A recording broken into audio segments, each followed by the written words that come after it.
एक बार की बात है, एक राज्य में बहुत ही क्रूर राजा था।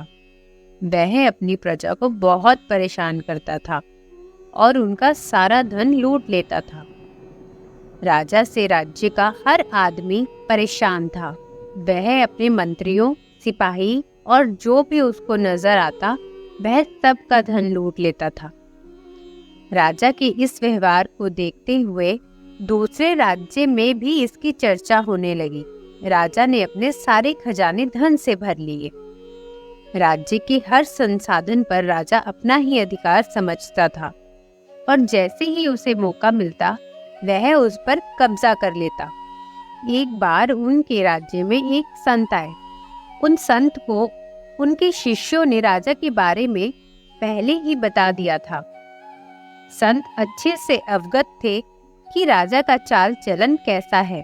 राजा ने संत को प्रणाम किया और फिर संत ने राजा से कहा, महाराज, आप मेरी मदद कीजिए।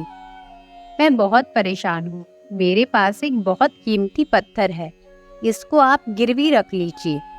राजा ने पत्थर रखने के लिए तुरंत हाँ कर दी और संत से पूछा, मैं ये पत्थर आपको कब वापस करूँगा?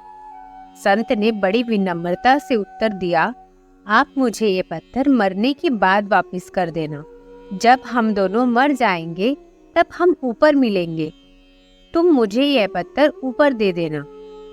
राजा अचंभे से बोला, आपको इतना नहीं पता कि ऊपर कुछ भी नहीं लेकर जा सकते, सब कुछ यहीं रह जाता है। एक दिन का भी हम ऊपर नहीं ले जा सकते। संत ने बड़ी विनम्रता से राजा से कहा, जब आप जानते हैं कि हम कुछ भी ऊपर नहीं ले जा सकते, तब आप आम जनता को लूटकर इतना धन क्यों इकट्ठा कर रहे हो? राजा को अपनी गलती का तुरंत आभास हो गया और उसने संत से क्षमा मांगी और यह निर्णय लिया कि अब किसी भी व्यक्ति से अनावश्यक धन नहीं लेगा। जिस पर उसका अधिकार नहीं है वह उसका अधिग्रहण नहीं करेगा। राज्य और राज्य की जनता का अच्छे से देखभाल करेगा। हमें कभी भी अपने अधिकार का गलत उपयोग नहीं करना चाहिए। हम अपने कर्मों का फल यही भोग कर जाते हैं, इसलिए जो उचित है वही करना चाहिए। धन्यवाद।